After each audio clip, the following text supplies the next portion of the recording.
I never imagined that the happiest day of my life would turn into a nightmare I couldn't wake up from. But as I stood there, dressed in white, my hands trembling at my sides, my heart knew before my mind could even comprehend it that everything was about to fall apart. The church was bathed in soft golden light, the air thick with the scent of roses and anticipation. I had spent months preparing for this day, choosing every detail with care: the delicate lace of my gown, the music that played softly in the background, the seating arrangement that had taken endless discussions to finalize. I had imagined this moment 1,000 times before.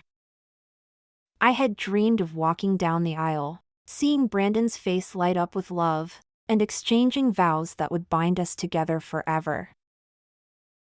But forever ended before it even began. The moment the priest asked, "If anyone has a reason why these two should not be wed, speak now or forever hold your peace," the air seemed to shift. A low murmur rippled through the crowd.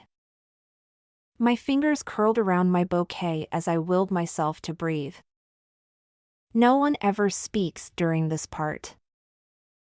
It's just a formality. That's what I told myself. That's what I believed. Until Margaret Richmond, my soon-to-be mother-in-law, rose from her seat in the front pew. A cold weight dropped into my stomach. Her expression was composed, but her eyes gleamed with something sharp and malicious. My fingers tightened around my bouquet. A sickening feeling crawled up my spine. "I have proof," she said, her voice cutting through the silence like the crack of a whip.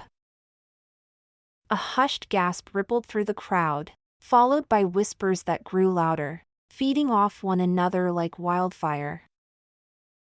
Margaret stepped forward, holding a manila envelope in one perfectly manicured hand. I saw the way she glanced at Brandon, the slight smirk curling the edges of her lips. It was subtle, but it was there. She was savoring this moment, enjoying the destruction she was about to unleash. "The child she is carrying," she announced, lifting the envelope higher for everyone to see, "is not my son's." I gasped, my breath catching so violently in my throat that I nearly choked. My legs locked beneath me, my vision swimming. Someone in the back of the church let out a startled exclamation. The air buzzed with disbelief. I turned to Brandon, desperate for reassurance, for a single look that told me he knew this was a lie, that he trusted me. But when our eyes met, my heart stopped. His face had gone pale, his jaw clenched so tight I could see the muscle twitch. His hands curled into fists at his sides. But the worst part wasn't his anger, it was the betrayal in his eyes. "Brandon," my voice cracked. "You don't believe this, do you?" He didn't answer. Instead, he reached for the envelope. I wanted to stop him. I wanted to rip it from Margaret's hands and tear it to shreds before anyone could see the lies she had fabricated. But my feet were rooted to the spot.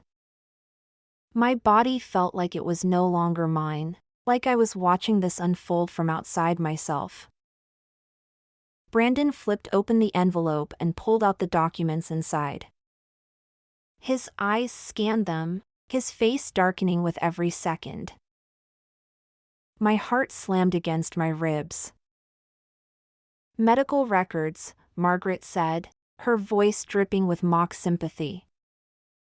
"And paternity test results. The dates don't lie, dear." She turned back to Brandon.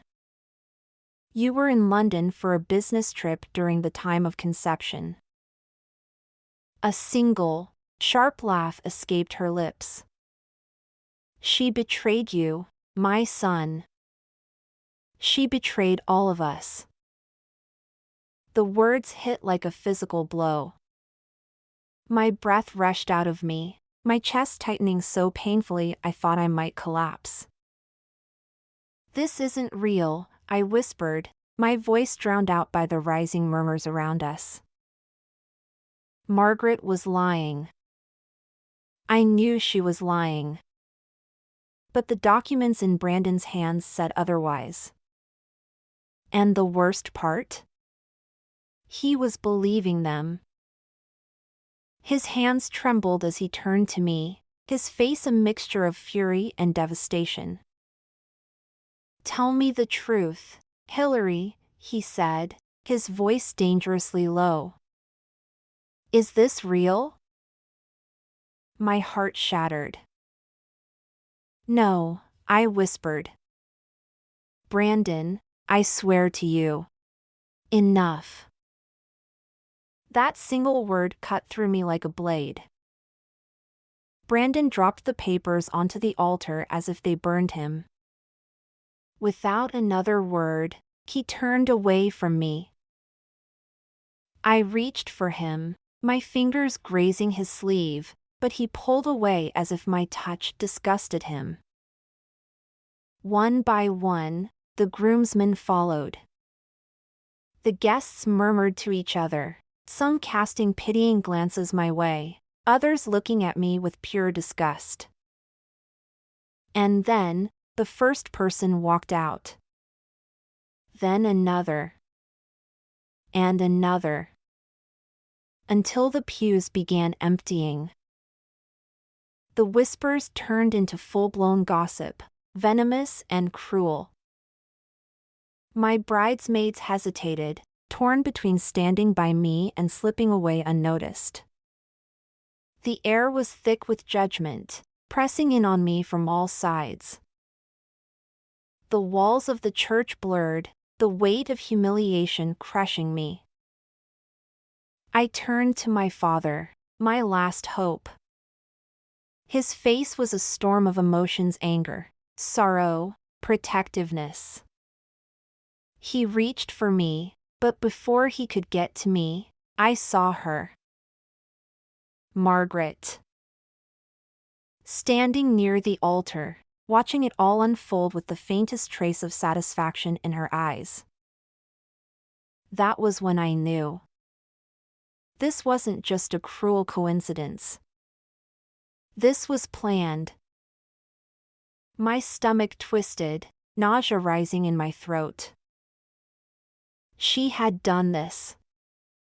She had orchestrated this humiliation. And she had won. A sob rose in my chest, but I swallowed it down, turning on my heel and running. I didn't make it down the aisle the way I had dreamed. Instead, I fled through a side door, my wedding dress snagging on a rose bush, tearing the delicate fabric as I escaped into the night. The sound of whispers and gasps still rang in my ears. And behind me, Margaret stood in the glow of the altar, victorious. The night after my wedding fell apart, I lay curled up in my childhood bed, staring at the ceiling as the weight of everything pressed down on me like an unbearable force. The dress I had chosen with so much excitement just weeks ago was now stuffed into the back of my closet, its lace stained with tears and dirt from where I had fled the church. I hadn't stopped shaking since. Outside my bedroom door, I could hear my parents talking in hushed voices, my mother weeping softly while my father's voice rumbled with barely contained anger. I knew he wanted to fix things, to make the pain go away, but what could he do? What could anyone do when the entire world had been convinced that I was a liar, a cheater, a woman who had humiliated a good man with another man's child? I placed my hand on my belly, feeling the gentle movement of the life growing inside me. My child. My innocent, beautiful child who had done nothing to deserve this. A tear slipped down my cheek as I whispered into the darkness, It's just us now, sweetheart. I promise, I'll love you enough for both of us. But love didn't stop the world from turning its back on me. In the weeks that followed, the whispers grew louder. Everywhere I went, I could feel the weight of judgment pressing down on me. The local newspaper had printed a story about the scandal, detailing every humiliating moment of that disastrous wedding day. Abandoned bride at St. Patrick's Cathedral. They made it sound like a tragic novel, like I was some foolish woman who had been caught in a web of deceit of my own making. I couldn't even walk into the grocery store without feeling the stares. Some people looked at me with pity, others with amusement, as if I had been the star of some grand, dramatic show. Even women who I had once considered friends started keeping their distance. The invitations to brunch stopped. The texts dwindled. My phone became an echoing reminder of how alone I had become. One afternoon, I went to the doctor alone for my checkup. I had once imagined Brandon sitting beside me, holding my hand as we saw our baby on the ultrasound screen. I had dreamed of him grinning as he heard the heartbeat for the first time, his fingers brushing away my tears of joy. Instead, I sat there by myself, staring at the black and white screen as the technician moved the wand across my belly. The steady, rhythmic sound of my baby's heartbeat filled the room, a perfect, miraculous sound. My chest ached with longing. "Do you want to know the gender?" the technician asked kindly, sensing my hesitation. I nodded, swallowing the lump in my throat. "It's a boy." A sob broke free before I could stop it. A boy. A son. My son. The technician smiled gently. "He's strong. Everything looks great." I wiped at my tears, nodding as I forced out a trembling, "Thank you."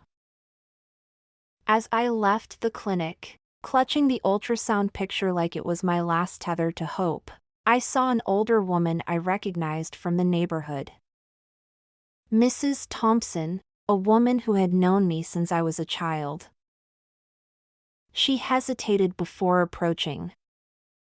"Hillary, dear, how are you holding up?" I tried to smile, but it felt hollow. "I'm doing my best." Her gaze dropped to the ultrasound photo I was holding, and for a moment, something softened in her eyes. Then, she sighed. "You know, dear, people talk. But maybe if you just..." She didn't finish her sentence, but she didn't have to. I already knew what she was implying. Maybe if I apologized.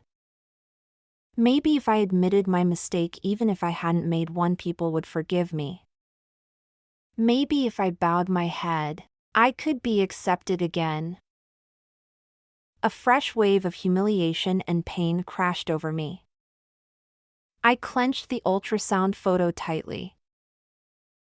"I didn't do anything wrong," I whispered, my voice barely audible.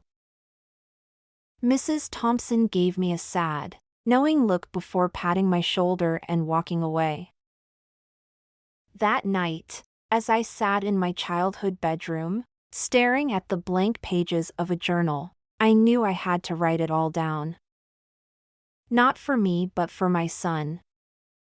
He deserved the truth. He deserved to know that his mother had never betrayed his father, that he had been wanted and loved from the very beginning. So I wrote. I wrote about how I met Brandon, about the love we had shared, about how I had believed with all my heart that we would build a life together. I wrote about the betrayal, About the humiliation, about the night I fled from the church and the weeks of silence that followed. I wrote about Margaret and the way she had destroyed everything I had built with one cruel lie. And then, I wrote about my son. You are my greatest blessing, I wrote. No matter what the world says, you are loved. And I will never let anyone take that from you. Months passed, and slowly, painfully, I rebuilt my life. I returned to work, throwing myself into my career with a newfound determination. My boss, Sandra, welcomed me back without hesitation, even offering me a promotion when she saw how fiercely I poured myself into my work.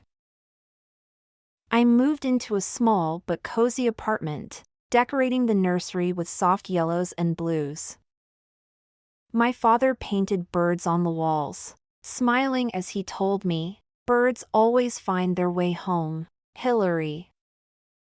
And one day, so will you." And then, on a crisp October morning, my son was born. The moment they placed him in my arms, I knew I would never be the same. He was perfect. Dark curls, tiny fingers wrapped around mine, big brown eyes blinking up at me with a quiet curiosity. I named him Alexander. Alexander James Carter? Not Richmond. Never Richmond. As I cradled him against my chest, I whispered every promise I had ever made to him. I promised to keep him safe, to give him the love of two parents even if one had abandoned him. I promised to teach him kindness, to show him that strength wasn't about power but about resilience. The nurses kept commenting on how much he looked like his father. Each time they said it, a fresh wound opened in my heart. But they weren't wrong. He was Brandon's mirror image. In the quiet moments of the night, as I rocked him to sleep, I sometimes let myself wonder if Brandon ever thought about us. If he ever questioned the lies his mother had spun. If he ever regretted walking away. But I didn't allow myself to dwell on it for long. Because no matter what, I had Alexander. And as he nestled against my chest, his tiny fingers gripping mine even in sleep, I knew one thing for certain. I might have lost the fairy tale I had once dreamed of. But in its place, I had gained something far more precious. A love that was pure. A love that was unbreakable. A love that no lie could ever destroy. The hospital hallway was unbearably quiet, except for the rhythmic beeping of machines coming from Margaret's room. The air was thick with tension, and my chest felt heavy as I hesitated just outside the door. My fingers tightened around Alexander's tiny hand, and he squeezed back, his small fingers giving me the courage I desperately needed. Margaret was dying. This was the woman who had stolen everything from me: my wedding, my dignity, my reputation, and most of all, 5 years of my son's life with his father. And yet, despite everything, here I was, about to walk into her room, my son at my side, because I refused to let her lies dictate the rest of our lives. Taking a deep breath, I opened the door. Margaret looked even frilier than before, her skin almost translucent, her body barely a shadow of the formidable woman I had once feared. Her eyes, however, were sharp, flickering with something I couldn't quite place. Was it regret? Shame? Hope? Brandon stood beside her bed, his jaw tight, his eyes rimmed with exhaustion. He looked up as we entered, his gaze immediately dropping to Alexander, who clutched his stuffed penguin in one hand and the unfinished get well card in the other. For a moment, no one spoke. The tension was suffocating. Then, Alexander broke the silence. "Are you Daddy's mommy?" he asked, tilting his head slightly. His voice was innocent, curious, completely unaware of the storm that had brought us all to this moment. Margaret swallowed hard, her hands trembling as she reached out as if she wanted to touch him but thought better of it. "Yes, sweetheart," she whispered, her voice rough from weakness. "I'm your grandmother." Alexander studied her carefully, then looked down at his card, running his fingers over the birds he had drawn. "I made you this," he said finally, holding it out. "But it's not finished yet. I need to add more glitter." Margaret took the card with unsteady hands, her breath hitching as she read the words written in his best, clumsy attempt at cursive. "I hope you feel better soon. Love, Alexander." A tear slipped down her cheek, her frail fingers brushing against the drawing of the birds. "It's beautiful," she choked out, her voice barely audible. "You're so kind."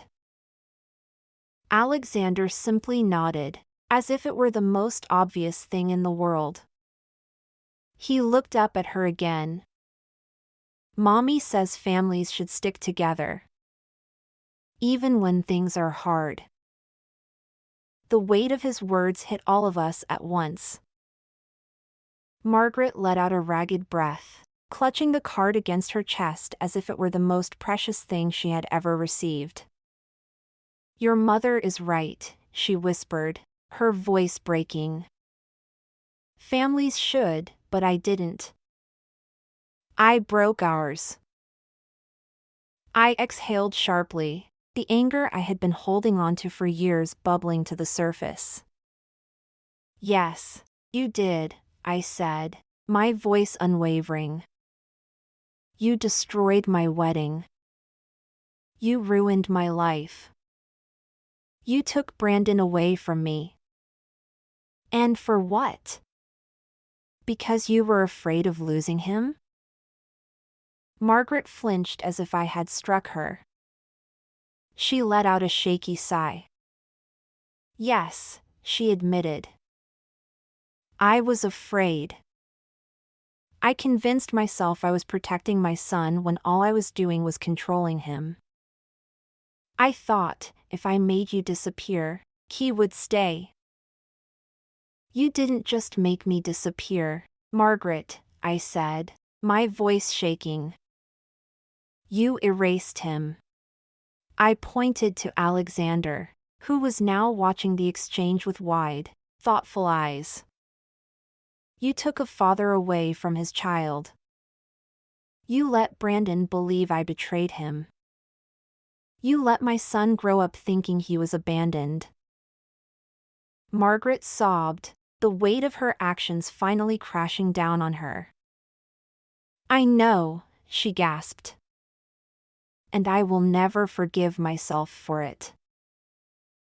Brandon stood there, silent, his knuckles white as he clenched the railing of her hospital bed.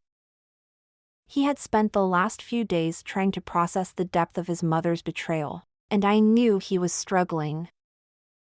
I could see it in his eyes, the war between love and resentment, between the boy who had idolized his mother and the man who had finally seen the truth. Alexander tugged on my sleeve. "Mommy?" I kneeled beside him, brushing his curls away from his forehead. "Yes, sweetheart?" He glanced between Margaret and me, his little face scrunched in thought. "She said sorry," he pointed out. "When I say sorry, you always say what matters most is learning from it." "Is she learning?" the breath caught in my throat.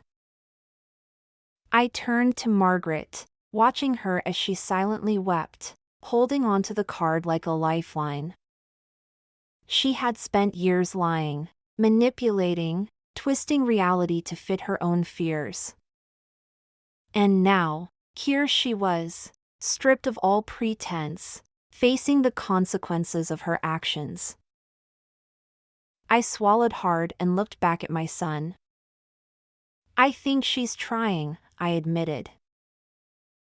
Alexander nodded as if he had just solved a great mystery. He stepped closer to Margaret's bed and did something that shocked all of us. He reached for her hand. Margaret froze, staring at the tiny fingers wrapping around hers, as if she didn't believe she deserved such a gesture. She let out a trembling sob, clutching his hand as if it were the last thing tethering her to this world. "I'm so sorry, Alexander," she whispered, fresh tears slipping down her cheeks. "For everything." He gave her hand a gentle squeeze. "You should put your bird in my picture," he said thoughtfully. "Then you won't be alone." The room was silent except for the quiet beeping of the machines.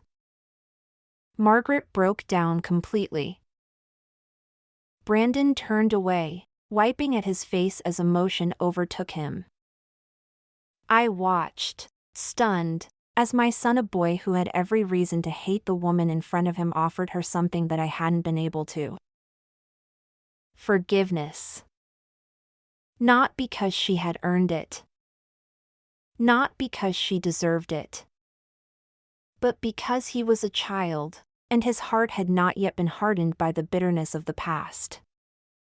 Margaret looked at me then, truly looked at me, and I saw something I had never seen before in her eyes. Not manipulation. Not arrogance. Just gratitude. "Thank you," she whispered. And for the first time in years, I didn't feel like I was suffocating in her presence. I didn't know if I would ever forgive Margaret the way Alexander had, but I did know one thing. The cycle of pain ended here. My son would not grow up hating his family. He would grow up knowing that love could heal even the deepest wounds. As I stood there, watching my son hold his grandmother's hand, I realized something else, something even more powerful. Margaret had spent her whole life trying to control the people she loved, thinking that was how she could keep them, but in the end, it wasn't control that brought her family back together. It was the love of a little boy who had never stopped believing in second chances. And that, more than anything, was what truly saved her. The autumn wind rustled through the trees as I stood on the porch of my childhood home, the place where I had rebuilt my life after everything was taken from me. The crisp air carried the scent of fallen leaves and the distant aroma of cinnamon from my mother's kitchen, mixing with the quiet laughter of children playing in the yard. But inside the house, the tension was palpable.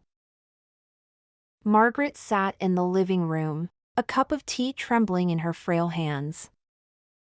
The past 6 months had aged her, her once meticulously styled silver hair now falling in softer waves around her face, her eyes dimmed with regret rather than their usual sharpness. Despite her improved health after the surgery, she was no longer the formidable woman who had orchestrated my downfall 5 years ago. Brandon sat across from her, shoulders stiff, his fingers drumming against his knee as if he, too, was trying to find the right words. The once effortless confidence he carried as a successful lawyer was gone when it came to the topic of our son. Alexander, my heart and my reason for every decision I had made since that disastrous wedding day, sat in the middle of them, his small hands flipping through a book on birds, his newest obsession. And I standing in the doorway, Watching was caught between the past and the future, between all that had been lost and all that could be rebuilt. The quiet stretched unbearably before Margaret finally broke the silence. "Alexander," she said, her voice hesitant, unsure. "Would you like to hear a story?" Alexander looked up from his book, his bright eyes full of curiosity. "What kind of story?" Margaret took a deep breath. "A true one." He nodded, setting his book aside. "Okay." Margaret's hands trembled as she reached for the envelope on the table. It was worn now, its edges frayed from being handled so many times over the past few months. This was her confession, the same one she had written in the hospital, the one that had shattered Brandon's world when he learned the depth of her deception. "I did something very bad a long time ago," Margaret admitted, her voice thick with emotion. "Something that hurt your mommy and your daddy very much. And I need to tell you the truth because you deserve to know where you come from." Alexander looked at me then, his small brow furrowed. "Mommy already told me you made a big mistake," he said simply. I nodded, my heart pounding. Margaret swallowed hard. "I did. And I can never take it back. But I want you to know something very important, sweetheart. Your mommy and daddy loved each other very much before I ruined everything. And I need you to understand that it was never because of you." Alexander tilted his head, processing this in his own way. "Did you say sorry?" Margaret let out a shaky breath. "Not enough," she whispered, echoing the same words Brandon had said in the hospital that day. "But I am now. And I will keep saying it for as long as it takes." Alexander was silent for a long moment, his little fingers tracing the pattern on the couch. Then, with a wisdom far beyond his years, he said, "Mommy says when we make mistakes, we have to try to do better. Are you trying?" Tears welled in Margaret's eyes. "Yes, sweetheart. I am." Alexander studied her carefully, then turned to Brandon. "Did Daddy try to do better too?" Brandon exhaled sharply. "I am, buddy. I promise." Alexander seemed satisfied with that answer. "Okay," he said. "Then maybe you can be part of our birds." Margaret frowned. "Your birds?" Alexander scrambled off the couch and ran toward the hallway. When he returned, he held up the framed drawing he had made in the hospital, the one that had only included me, him, and Brandon before. But now, there was an extra bird. A grandmother bird, added with careful pencil strokes, slightly smaller than the others but still nestled between them. Margaret let out a soft sob, pressing her hand to her mouth as she took in the drawing. "You added me?" she whispered. Alexander nodded seriously. "Families should stick together." The weight of his words settled over all of us.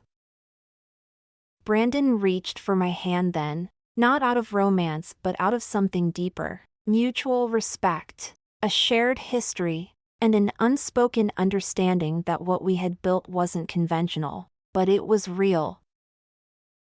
"I think it's time," I said softly. "To stop living in the past. To start focusing on what we have now." Brandon nodded. "I'd like that." Margaret turned to me then, her eyes full of something I had never seen before in them: humility. Hillary, I know I can never undo what I did. And I know I have no right to ask for forgiveness, but... She paused, her voice breaking. I want to be in his life. However much you'll allow. I thought back to the years of pain, the moments I had spent holding my son at night, wondering if he would ever know his father, if he would ever have the family he deserved. And then I looked at Alexander, so full of love, so willing to forgive in ways that I was still learning. We'll take it slow, I said finally. On my terms. On Alexander's terms. Margaret nodded, her relief visible. That's more than I deserve. Maybe, I admitted. But it's not about you. It's about him. That evening, as the sun set over our home, something shifted. We were still broken in places, still mending wounds that had been too deep to heal overnight. But there was something new now, a foundation being laid, a tentative truce built on the love of a little boy who had reminded us all what truly mattered. Margaret watched as Alexander ran across the yard, laughing as Brandon chased after him. She looked at me then, hesitating before she spoke. I know I don't deserve this chance, she said. But I'm going to do everything I can to be worthy of it. I studied her for a long moment before nodding. Good, I said simply. Because forgiveness wasn't something that could be given overnight. But it was something that could be earned. And as I watched my son hold hands with his father, his grandmother watching with cautious hope, I realized something. The family I had lost 5 years ago was not the family I had now. This one, messy, imperfect, built on the rubble of pain, was stronger. Because this time, we had chosen it. And this time, we would fight to keep it. 6 months later, as I stood in my backyard watching Alexander's 5th birthday party unfold, I realized that the past no longer haunted me. Margaret had come, sitting quietly in the corner, watching Alexander with a soft expression, no longer trying to control but simply being there. Brandon was beside me, passing out slices of cake, laughing as Alexander smudged frosting onto his face. My parents stood nearby, chatting with Margaret, an image I never thought I'd see. And me? For the first time in years, I wasn't looking over my shoulder. I wasn't waiting for the past to drag me under again. I was living. As Alexander blew out his candles, he made a wish. When I asked him later what he wished for, he simply smiled and said, I didn't need to wish for anything, Mommy. I already have everything I wanted. And, for the first time in a long time, I believed him. The crisp autumn air carried the scent of fallen leaves and the laughter of children playing in the backyard. I stood at the edge of the porch, watching Alexander run across the grass, his laughter ringing out as Brandon chased him, both of them oblivious to the weight of history hanging in the air. This was our new normal, a carefully rebuilt relationship, stitched together with love, regret, and an unwavering commitment to giving our son the family he deserved. Inside, Margaret sat at the dining table, her hands folded neatly in front of her, the woman who had once orchestrated my deepest heartbreak, now humbled by time and regret. Across from her sat my father, his gruff demeanor masking the protectiveness he still felt for me. Tonight was important. Tonight was the night that would decide whether the wounds of the past could finally heal, whether the bridges we had slowly begun rebuilding could withstand the weight of our shared history. But most importantly, tonight was about Alexander. Margaret cleared her throat, breaking the heavy silence between her and my father. I suppose I should start by saying something I should have said a long time ago. My father's eyes, still sharp despite his age, narrowed slightly. Go on. Margaret exhaled, her frail hands trembling as she gripped her cup of tea. I am sorry, Robert. For what I did to your daughter. For what I did to our families. For the years I stole from all of us. My father remained silent, his jaw tight. Margaret looked down at the table. When Hillary first entered Brandon's life, I was thrilled. She was smart, kind, everything I could have hoped for in a daughter-in-law. But as time went on, I began to fear she trailed off, gathering herself before continuing. I began to fear losing my son. I was so afraid of being alone that I let that fear consume me. And I destroyed everything in the process. My father's fingers drummed lightly against the table, the only sign of his barely contained anger. Margaret pressed on. I paid a man to falsify medical records. I lied to my son, to my friends, to an entire congregation full of people who were supposed to celebrate the most important day of Hillary's life. And I will never forgive myself for that.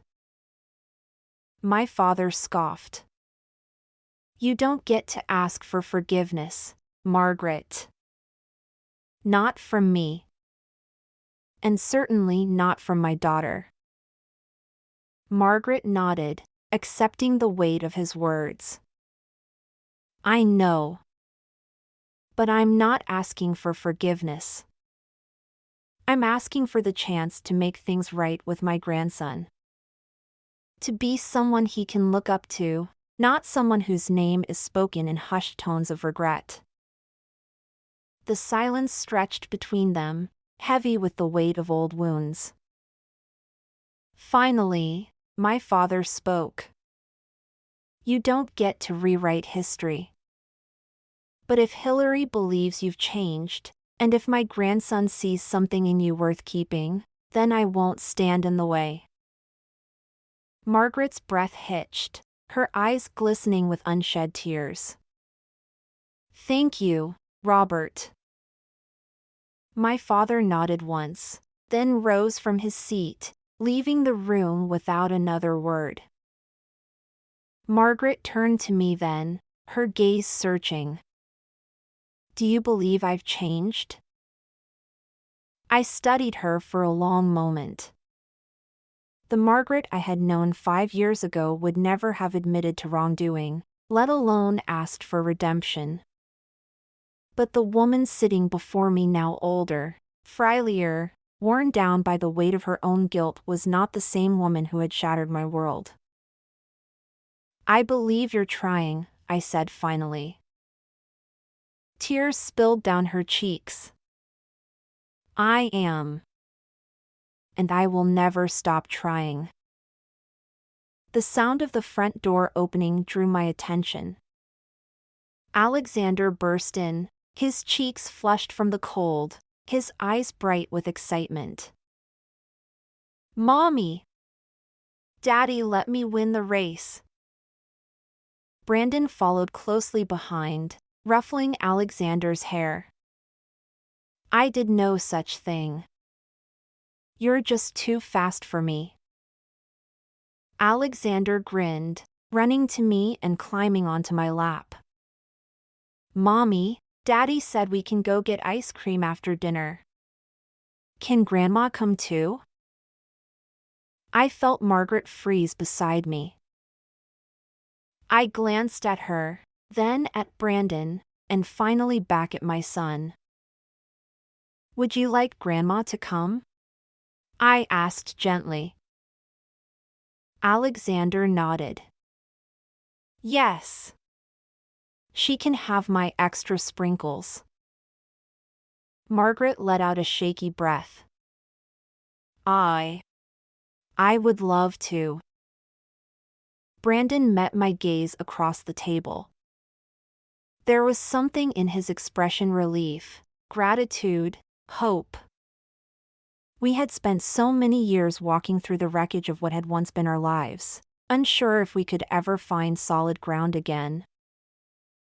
But here, in this moment, with our son in my arms and his grandmother blinking back tears of gratitude, I realized that we had already found it. It wasn't about forgetting the past. It was about choosing to build something better despite it. Later that night, as I tucked Alexander into bed, he looked up at me with sleepy eyes and a contented smile. "Mommy?" "Yes, sweetheart." "Are we all a family again?" I smoothed his curls back from his forehead. "We've always been a family, my love." Sometimes families look different than we expect, but what matters most is that we love each other. Alexander nodded, as if this answer satisfied him. "Like my birds?" I smiled. "Like your birds." He yawned, snuggling into his blankets. "Good. I like it better this way." I pressed a kiss to his forehead. "Me too, sweetheart." "Me too." The following weekend, we gathered at the park for our first official family day. It was simple: picnic blankets, sandwiches, and the promise of ice cream afterward, but it was more than enough. Margaret sat on a bench, watching Alexander chase after the pigeons, her eyes filled with something I had never seen before: pure, unguarded joy. Brandon stood beside me, hands in his pockets, his gaze following our son's every move. "He's incredible," he murmured. I nodded. "He is." Brandon hesitated, then turned to me. "Hillary, I know things will never be what they once were. But I just want you to know, no matter what happens, I will always be grateful to you for raising him the way you have." I looked at him then, at the man who had once walked away from me, who had let doubt and fear dictate his choices. But I also saw the man who had fought his way back, who had chosen to become a father despite the mistakes of the past. "Thank you, Brandon," I said softly. He exhaled, as if he had been holding his breath. Alexander ran up to us then, breathless and grinning. "Can we get ice cream now?" Brandon laughed, hoisting him onto his shoulders. "Of course, buddy. Extra sprinkles for everyone." Margaret chuckled, shaking her head. "I suppose I'll have to start liking sprinkles." Alexander took her hand, looking up at her with that same boundless love he gave so freely. "Sprinkles make everything better, Grandma." Margaret's breath hitched, and for the first time in a long time, I saw something in her expression that I had never expected: peace. As we walked toward the ice cream stand, I realized something. Our story hadn't ended the way I had once imagined. But perhaps, just perhaps, it had turned into something even more beautiful. A legacy of love, forgiveness, and second chances. The morning sun filtered through the lace curtains of my kitchen, casting soft golden patterns across the wooden table where Alexander sat, carefully coloring a picture of birds his favorite. He had drawn 4 of them, each holding wings, just like the card he had made for his grandmother months ago. I watched him for a moment, my heart swelling with love and gratitude for the little boy who had unknowingly mended the fractures in our broken family. He was the bridge between past and present, the reason I had found the strength to forgive, and the reason Brandon had found the courage to change. Brandon. His name still felt strange on my tongue, no longer weighted with pain but carrying something gentler acceptance. It had been nearly a year since Margaret's confession and her eventual recovery from surgery. A year since the truth had unraveled and we had all been forced to confront the consequences of her lies. But in that time, something remarkable had happened. We had found our way back to being a family. Not in the traditional sense, not the way I had once imagined when I walked down the aisle years ago, expecting a fairy tale ending. But in a way that felt real, built on truth, forgiveness, and the unwavering love of a little boy who refused to let the mistakes of adults define his world. Today was a special day. Alexander's school was hosting a family day picnic, an event where children would introduce their loved ones to their classmates. Last year, it had just been me and my parents attending. This year, for the first time, things were different. Brandon had asked if he could come. And Margaret, hesitant but hopeful, had asked the same. The old Hillary, the one from 5 years ago, would have said no. Would have shut the door on them, unwilling to let people who had hurt her step back into the life she had painstakingly rebuilt. But I wasn't that woman anymore. And so, I had agreed. As I finished packing the picnic basket with sandwiches, fruit, and Alexander's favorite chocolate chip cookies, he looked up from his drawing, his big brown eyes so much like his father's filled with excitement. "Mommy, is Grandma bringing the cake?" I smiled. Margaret had taken to baking in recent months, a quiet effort to bond with Alexander in a way that didn't feel forced. "Yes, sweetheart. She said she's making your favorite strawberry shortcake." Alexander beamed. "Good. 'Cause sprinkles make everything better." The park was buzzing with families setting up blankets and food, children running around with balloons and kites. I spotted my parents first, waving from a shady spot under a large oak tree. Then I saw Brandon.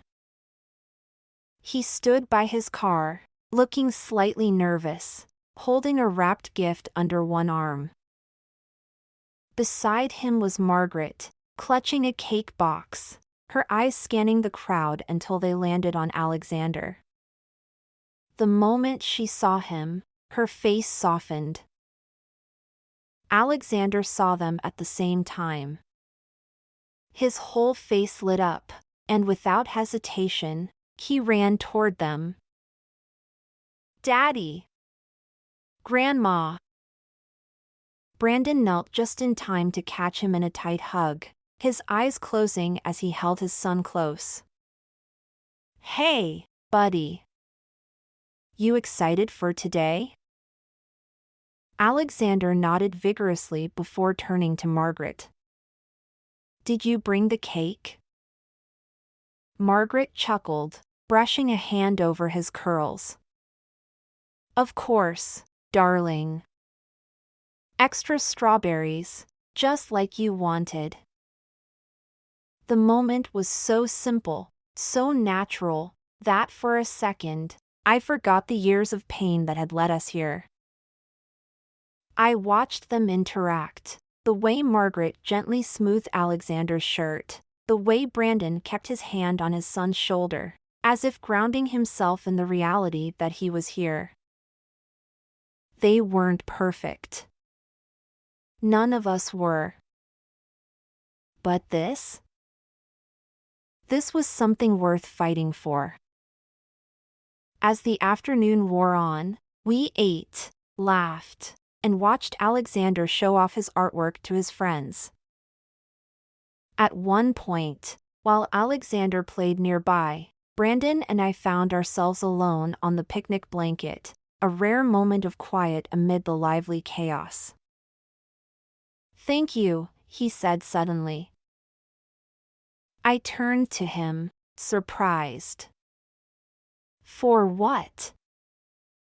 For letting me be here. For trusting me with our son. He hesitated. I know I don't deserve it. Not after everything. I sighed, looking down at my hands. Brandon, I spent years being angry at you. At Margaret. At the way everything fell apart. But holding on to that anger didn't change anything. It didn't undo what happened. And it certainly didn't help me raise Alexander. He nodded, guilt flickering across his face. I wish I could go back and change it. I met his eyes then, steady and unwavering. You can't. But you can be here now. And that's what matters to Alexander. Brandon swallowed hard, looking away. I don't know if I'll ever forgive myself. I reached over, placing a hand on his. Then let Alexander be your reason to keep trying. He looked at me, something unspoken passing between us. A silent acknowledgement of all we had lost and all we were still trying to regain. Later that evening, as the picnic wound down, Alexander sat beside Margaret, watching the sunset paint the sky in soft hues of orange and pink. "Grandma," he said, his small voice breaking the comfortable silence. "Yes, darling?" "Did you know birds fly together to keep each other safe?" Margaret blinked, clearly caught off guard. "I didn't know that." Alexander nodded solemnly. "They do. Just like families." Margaret's breath hitched, her fingers tightening around his small hand. "That's very wise, Alexander."